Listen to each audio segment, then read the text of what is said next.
आप सभी विद्यार्थियों का एक बार फिर से स्वागत है मेरे चैनल पर। केवीएस पीजीटी के बचे हुए सिलेबस को पूरा करवाने के क्रम में आज प्रस्तुत है वितान भाग 2 से आनंद यादव की कहानी जूझ। पाठशाला जाने के लिए मन तड़पता था, लेकिन दादा के सामने खड़े होकर यह कहने की हिम्मत नहीं होती कि मैं पढ़ने जाऊंगा। डर लगता था कि हड्डी पसली ये कर देगा, इसलिए मैं इस ताक में रहता कि कोई दादा को समझा दे। मुझे इसका विश्वास था कि जन्म भर खेत में काम करते रहने पर भी हाथ में कुछ नहीं लगेगा। जो बाबा के समय था वो दादा के समय नहीं रहा। यह खेती हमें गड्ढे में ढकेल रही है। पढ़ जाऊंगा तो नौकरी लग जाएगी, 4 पैसे हाथ में रहेंगे, बिठोवा आड़ा की तरह कुछ धंधा कारोबार किया जा सकेगा। अंदर ही अंदर इस तरह के विचार चलते रहते। दिवाली बीत जाने पर महीना भर ईख पेरने का कोल्हू चलाना होता। कोल्हू जरा सा भी शुरू किया तो दादा की समझ से ईख की कोल्हू जरा जल्दी शुरू किया तो दादा की समझ से ईख की अच्छी खासी कीमत मिल जाती। यह उसकी समझ कुछ हद तक सही थी। जब चारों ओर कोल्हू चलने लगते तो बाजार में गुड़ की बहुतायत हो जाती और भाव नीचे उतर आते। उस समय नंबर 1 और नंबर 2 का गुड़ बहुत आता और हमारे जैसे खेतों पर ही बनाए गए नंबर 3 के गुड़ को कौन पूछता। बाकी के किसान दूसरे ढंग से विचार करते थे। उनका मत था कि यदि ईख को और कुछ दिन खेत में खड़ी रहने दिया गया तो गुड़ जरा ज्यादा निकलता है और देर तक खड़ी रहने वाली ईख के रस में पानी की मात्रा कम होती है और रस गाढ़ा हो जाता है, जिसके कारण ज्यादा गुड़ निकलता है। लेकिन दादा की समझ से गुड़ ज्यादा निकलने की अपेक्षा भाव ज्यादा मिलना चाहिए। इससे सारे गांव में हमारा कोल्हू सबसे पहले शुरू होता था। इसी कारण वह इस वर्ष भी शुरू हुआ और हम उससे जल्दी निपट गए। आगे के काम में लग गए। सभी जन धूप में लेटे हुए थे। माँ धूप में कंडे थाप रही थी। मैं बाल्टी में पानी भर भर कर उसे दे रहा था। कुछ न कुछ बातचीत भी कर रहे थे। हम दोनों ही थे, इसलिए यह सोचकर कि बात माँ से कहनी चाहिए और मैंने अपने पढ़ने की बात छेड़ दी। माँ ने कहा, अब तू ही बता मैं क्या करूं। पढ़ने लिखने की बात की तो वह बहेला सुअर की तरह गुर्राता। तुझे मालूम है, माँ के मन में जुंगली सुअर बहुत गहराई में बैठा हुआ था। अब माला खेती के सभी काम बीत गए हैं। मेरे लिए अब कुछ तो करना ये नहीं रह गया है, इसलिए कहता हूँ तू दत्ता जी राज सरकार से मेरे पढ़ने के बारे में कर। आज ही रात को उनके यहाँ चलेंगे। मैं चलूंगा तेरे साथ। तू उन्हें सब कुछ समझा कर बता दे तो वे दादा को ठीक तरह से समझा सकेंगे। ठीक है, चलेंगे। माँ ने हाँ तो की, लेकिन अंदर से माँ के स्वर में उदासी थी। मुझे भी मालूम था कि इतना करने पर भी कोई लाभ नहीं होगा, क्योंकि वह मेरा मन रखने के लिए जाने को तैयार हो गई है। मेरी तड़पन वह समझती थी। 7वीं तक पढ़ाने की उसके मन में तैयारी थी, लेकिन दादा के आगे उसका बस नहीं चलता था। रात को मैं माँ दत्ताजी राव देसाई के यहाँ गए। माँ ने दीवार के सहारे बैठकर दत्ताजी राव से सब कुछ कह दिया। वे भी इस बात से सहमत हो गए। माँ ने यह भी बताया कि दादा सारे दिन बाजार में रखमा बाई के पास गुजार देता है, खेती के काम में हाथ नहीं लगाता। माँ ने देसाई को यह विश्वास दिला दिया कि दादा को सारे गांव भर आजादी के साथ घूमने को मिलता रहे, इसलिए उसने मेरा पढ़ना बंद कर मुझे खेती में जोत दिया है। यह सुनते ही देसाई दादा चिढ़ गए और बोले, आने दे, अब मैं उसे सुनाता हूँ कि नहीं, अच्छी तरह देख। उठते उठते मैंने भी दत्ताजी राव से कहा, अब जनवरी का महीना है, अब परीक्षा नजदीक आ गई है। मैं यदि अभी भी कक्षा में जाकर बैठ गया और पढ़ाई की दुहराई कर ली तो 2 महीने में 5वीं की सारी तैयारी हो जाएगी और मैं परीक्षा में पास हो जाऊंगा। इस तरह मेरा साल बच जाएगा। अब खेती में ऐसा कुछ काम नहीं है। मेरा पहले ही 1 वर्ष बेकार में चला गया है। ठीक है, ठीक है, अब तुम दोनों अपने घर जाओ। जब वह आ जाए तो मेरे पास भेज देना और उसके पीछे से घड़ी भर बाद में तू भी आ जाना रे छोरा। जी कहकर हम खड़े हो गए। उठते उठते हमने यह भी कहा कि हमने यहाँ आकर ये सभी बातें कही हैं, यह मत बता देना, नहीं तो हम दोनों की खैर नहीं। माँ अकेली साग भाजी देने आई थी, यह बता देंगे तो अच्छा होगा। ठीक है, ठीक है, मुझे जो करना है मैं करूंगा। देख, उसके सामने ही तुझे कुछ पूछूंगा तो निडर होकर साफ साफ उत्तर देना, डरना मत। नहीं जी, मैं माँ के साथ लौट आया। 1 घंटा रात बीते दादा घर पर आया। मैं घर में ही था। आते ही माँ ने दादा से कहा, साग भाजी देने देसाई सरकार के यहाँ गई थी तो उन्होंने कहा बहुत दिनों से तेरा मालिक दिखाई नहीं दिया है, खेत से आ जाने पर जरा इधर भेज देना। कुछ काम वाम था? दादा ने अधीरता से पूछा। मुझे तो कुछ बताया नहीं उन्होंने। मैं हो आता हूँ, तू तब तक तू रोटियां सेक ले। गड़पा आए तो उसे खेतों पर भेज देना पहले ही। दादा तुरंत उठ खड़ा हुआ। देसाई के बाड़े का बुलावा दादा के लिए सम्मान की बात थी। आधा घंटा बीतने पर माँ ने मुझसे कहा, अब तू जा, कहना जीम ने बुलाया है। अच्छा। मैं पहुंचा तो सरकार मेरी राह देख रहे थे। क्यों आया रे छोरा? छोरे, दादा को बुलाने आया हूँ, अभी खाना नहीं खाया है। बैठ बैठ, थोड़ी देर, अभी तो आया है वो मेरे पास। जी। मैं बैठ गया। धीरे धीरे दत्ता जी राव पूछने लगे, कौन सी में पढ़ता है रे तू? जी, 5वीं में था, किंतु अब नहीं जाता हूँ। क्यों रे? दादा ने मना कर दिया है, खेतों में पानी लगाने वाला कोई नहीं है। क्यों रतनप्पा? हाँ जी। फिर तू क्या करता है? सरकार ने दादा से जीरा करना शुरू किया तो सारा इतिहास बाहर निकल आया। सरकार ने दादा पर खूब गुस्सा किया। उन्होंने दादा की खूब हजामत बनाई। देसाई के मल्ला खेत को छोड़ देने के बाद दादा का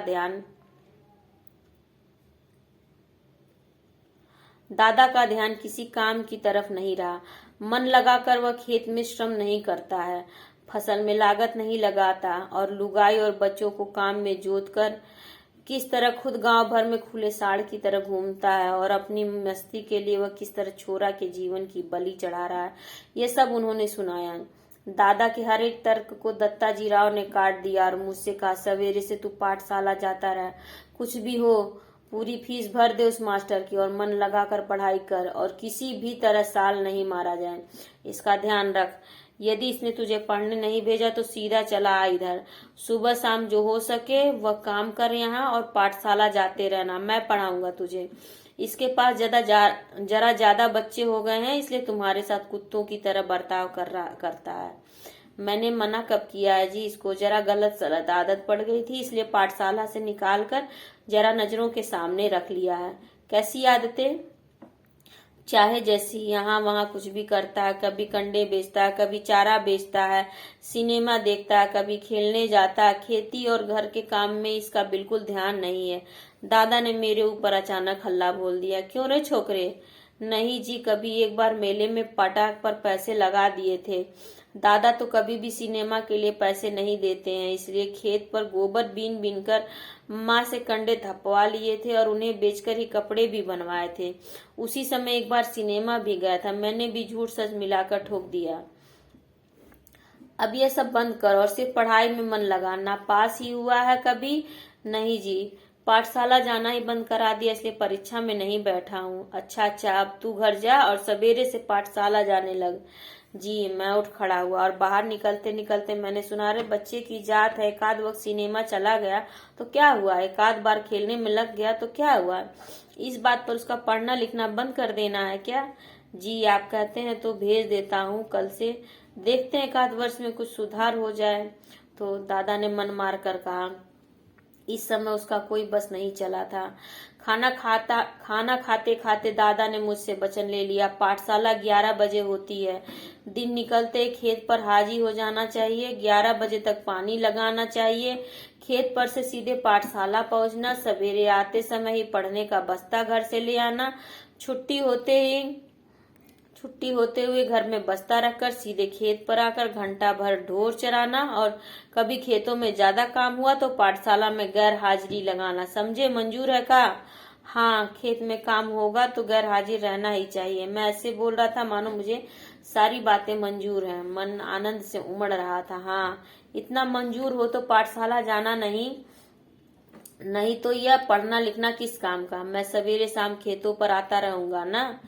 हाँ, यदि नहीं आया किसी दिन तो देख, गांव में जहां मिलेगा वहीं कुचलता हूँ कि नहीं तुझे।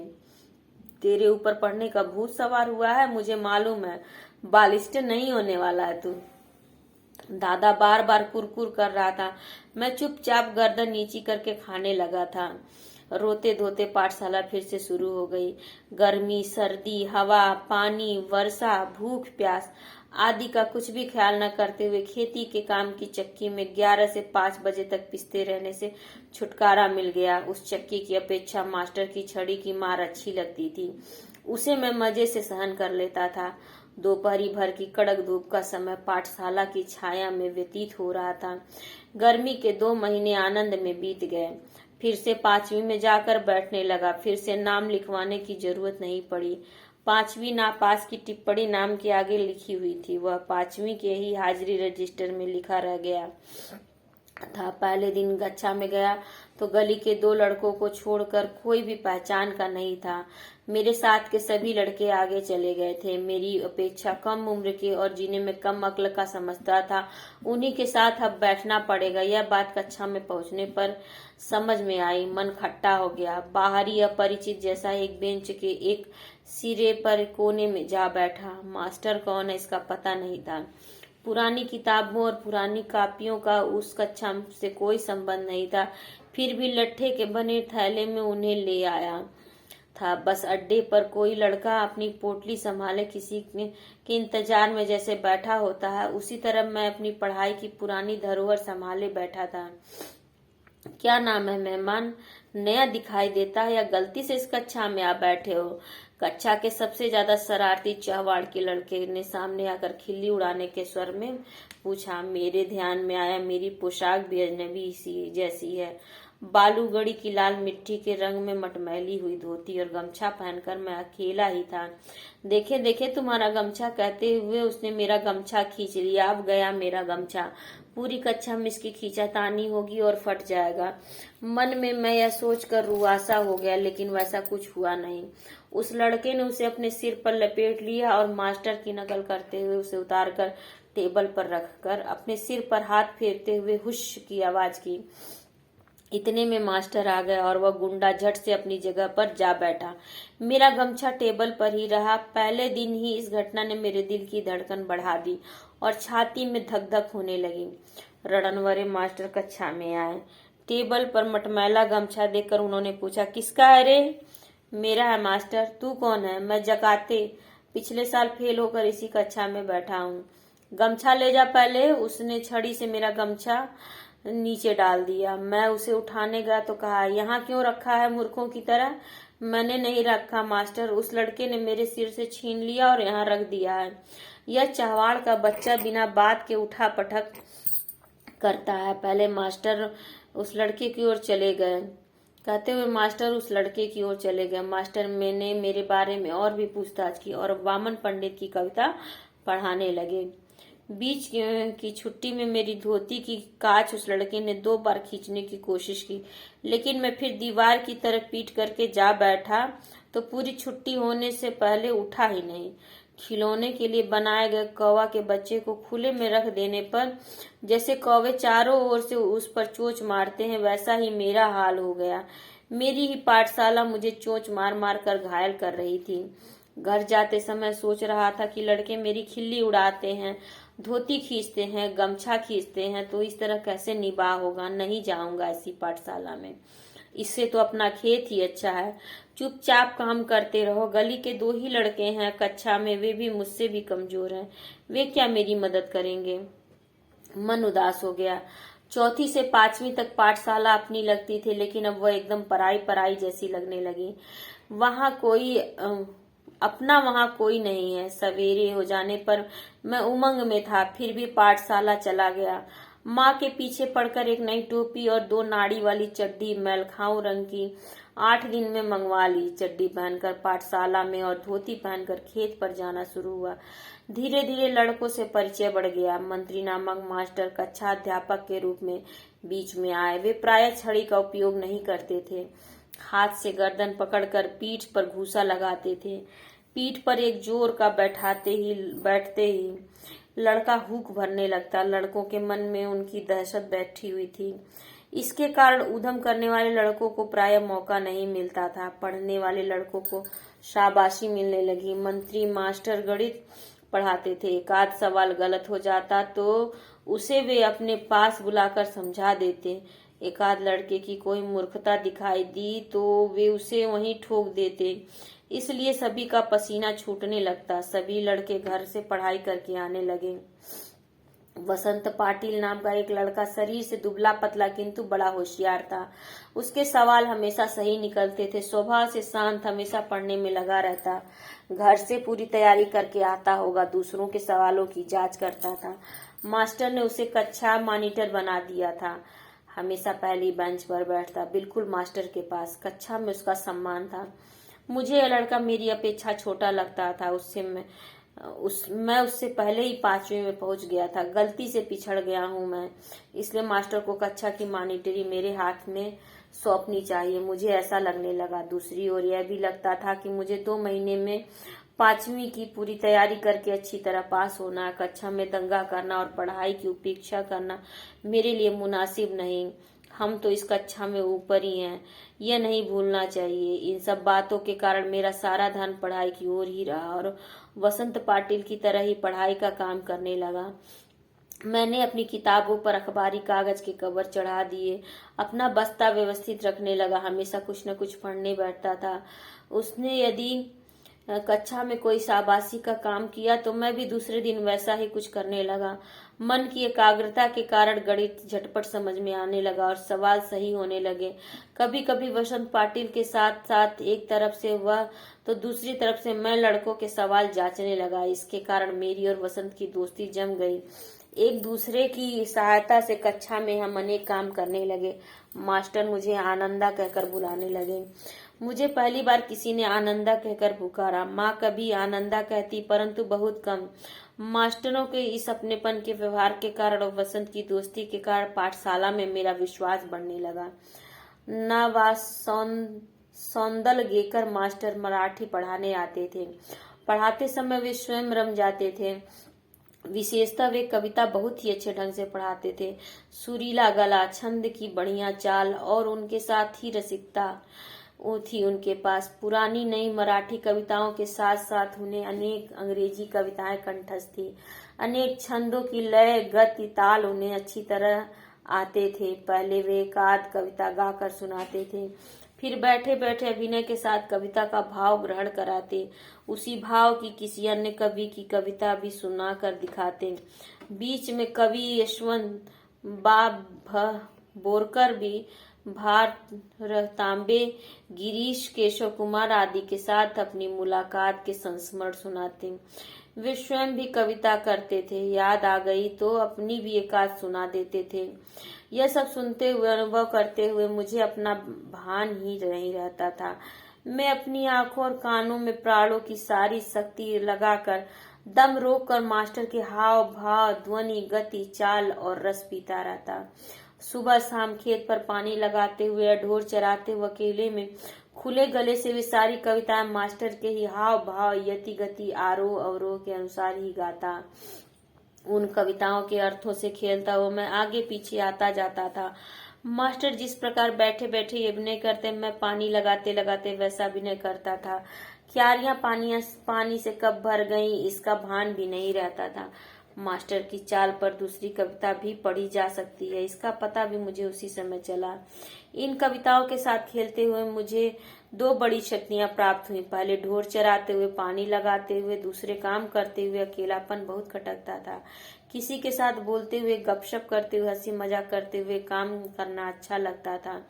हमेशा कोई न कोई साथ में होना चाहिए ऐसा लगता था, लेकिन अब अकेलापन से कोई ऊब नहीं होती। मैं अपने आप से ही खेलने लगा। उल्टा अब तो ऐसा लगने लगा कि जितना अकेला रहूं उतना अच्छा।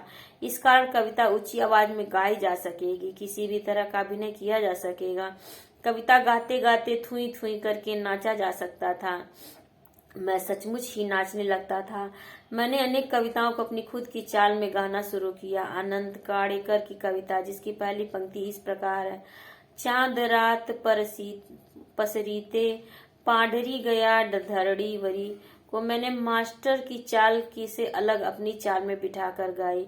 यह चाल एक सिनेमा के गाने के आधार पर थी। वह गाना था केशव करड़ी जाति नामक छंद में था।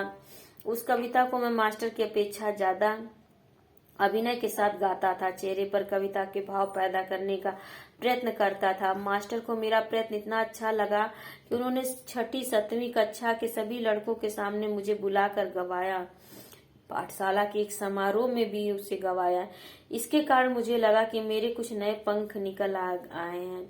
मास्टर स्वयं कविता करते थे। अनेक मराठी कवियों को के काव्य संग्रह उनके घर में थे। वे उन कवियों के चरित्र और उनके संस्मरण बताया करते थे। इसके कारण ये कवि लोग मुझे आदमी ही लगने लगे थे। खुद सौंदरगेकर मास्टर कवि थे, इसलिए यह विश्वास हुआ कि कवि भी अपने जैसा ही एक हाड़ मास का, क्रोध लोभ का ही मनुष्य ही होता है।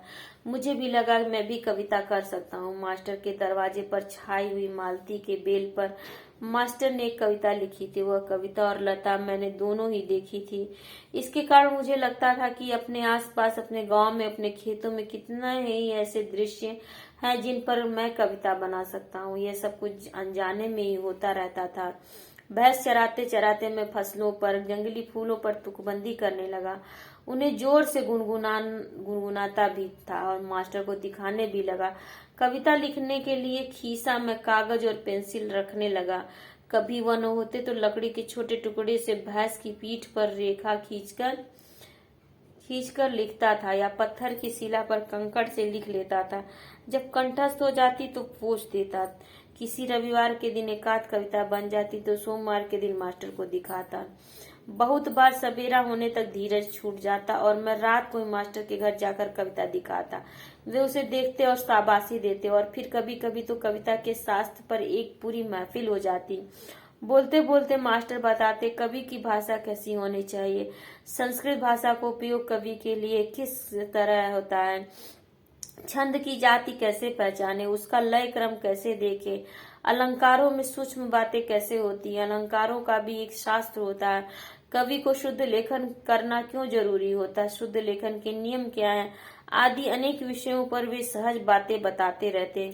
मुझे उनके प्रति अपनापा अनुभव होता। वे मुझे पुस्तक देते, अलग अलग प्रकार की कविता संग्रह देते। उन्होंने कई नई तरह की कविताएं सुनाई तो लगा मैं इस ढर्रे पर कविता बनाऊं। फिर तो सारे दिन उस दिशा में मेरी कोशिश चलती। इन बातों से मैं सौंदरगेकर मास्टर के बहुत नजदीक पहुंच गया और उनके जाने अनजाने मेरी मराठी भाषा सुधरने लगी। उसे लिखते समय मैं बहुत सचेत रहने लगा। अलंकार, छंद, लय आदि को सूक्ष्मता से देखने लगा। शब्दों का नशा चढ़ने लगा और ऐसा लगने लगा कि मन में कोई मधुर बाजा बजता रहता है। अनुवाद केशव प्रथमवीर। ये पूछा जा सकता है कि किसने इसे मराठी से अनुवाद किया है, तो केशव प्रसाद जी ने इसे अनुवाद किया है कहानी जूझ को। और खत्म होती है ये भी कहानी। उम्मीद है जरूर आप लोगों के लिए, अगर इंटरव्यू में पूछ लिया गया तो आप लोगों के लिए परीक्षा उपयोगी साबित होगी। जो लोग भी पहली बार, आप लोगों को कहानी कैसी लगी और मेरा वाचन कैसा लगा जरूर कमेंट सेक्शन में बताइएगा अपने विचार। और कोई प्रश्न हो तो भी आप कमेंट सेक्शन में पूछ सकते हैं। मेरे साथ जुड़ने के लिए आप सभी का बहुत बहुत धन्यवाद।